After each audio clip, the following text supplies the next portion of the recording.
work together and form a union of union, named Second International. This is made to spread the ideas of socialism in Europe. And now coming to Russian Revolution, in 1914, Russian Empire was bigger than today's because Russia had occupied many small countries under it. At that time, Russia's king was that time was Tsar Nicholas II. And major religion of Russia is Orthodox Christianity, which come out from Green Orthodox Christianity. And if you come to the economy, in Russia's economic major population of Russia was in agriculture. Agriculturists are found in Russia. At that time, industries are coming in Russia, so many less people are in them. Industries are only found in Moscow and St. Petersburg. If we come to the political society, there is a major party named as Socialist Revolutionary Party. Later, it divided into two parts: Menshevik and Bolshevik. Bolshevik are the people who want that we are living in a Tsarist society. The society, our party should also be disciplined. And Menshevik think that this is for laborers and workers, so everyone should allow in the party. The head of Bolshevik is Vladimir Lenin. Now moving ahead to socialism in Europe, socialists think that private property is a major relation which leads to socialism. Year 1904 is a bad year for Russian workers because in this year their real wages declined by 20% because crops are not growing and they are not getting jobs. So they march against this for better wages, working hours, conditions. So they do march and go to Winter Palace. When their prime minister saw that the fashionable area is surrounded by workers, so they ordered them to open fire on them. And in this event, there are 10,000 workers. From them, 100 get dead and 300 wounded. This is known as Bloody Sunday, and this started the series of Revolution 1905.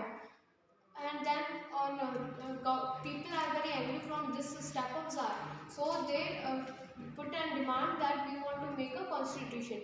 So Tsar allowed for the creation of a Duma for a constituent assembly, but in first Duma which was created, he rejected in 35 days and re-elect second Duma in within 3 months. Later, he changed the voting laws and created third Duma with conservative politicians and start ruling. After this, we come to World War One, the year of 1914. First of all, when Russia participated in war, people support Tsar. But when war continues, people saw that their crops are getting destruction, so that enemy cannot take shelter there. And many German sentiments ran high because the Tsarist Alexander was born in Germany, and now Russia is fighting against Germany. And another reason is Rasputin, the advisor of Tsar. Because of his bad behavior, people are against him. And then people go against Tsar, and February Revolution took place. In February Revolution, at that time Russia was divided into two parts. One is workers' quarter, and second is fashionable area. On the right side, worker quarter is there. In workers quarter, factories and houses of workers are there. And in fashionable area, Winter Palace and buildings, official buildings, where Duma Man, these all located on the left side of the map. When shortage of food occurred in workers' quarters, they crossed the river Neva and came to the center of the fashionable area and demand for food and better wages. When Prime Minister see this, he saw for the curfew and give command for curfew. After in evening, demonstrators move back, and on 25 or 24 they come back, and Prime Minister ordered the army to keep an eye on them. After this, they come on 27. President give orders to fire on them, but this time soldiers refuse to do so, and this support the demonstrators. They support the demonstrators and make a Duma, make a Soviet with them, Council and Soviet.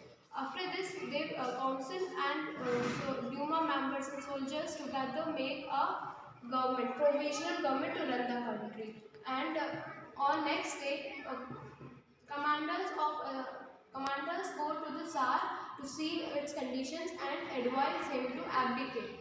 And finally, on 2 March, Tsar Nicholas abdicate, and now Russia is getting ruled by a provisional government. After this February Revolution, when after February, what are the results of February?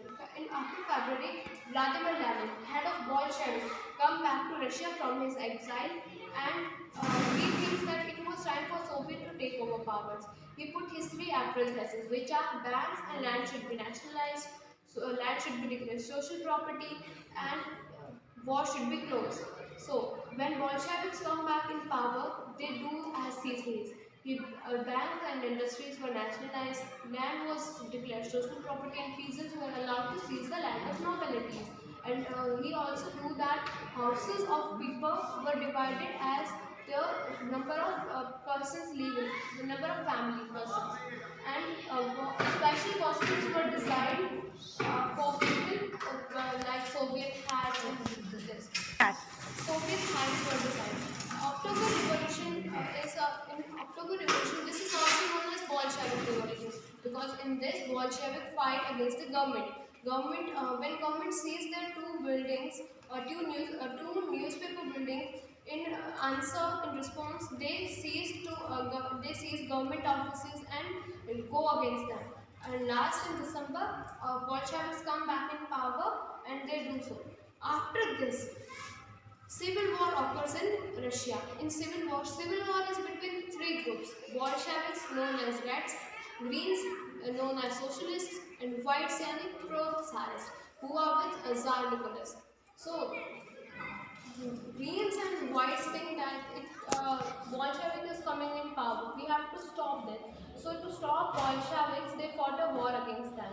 In this, they are going to win, but they are going to win this war. But due to Whites' harsh behavior with peasants, they lose their popularity between people, and Bolsheviks came back in power.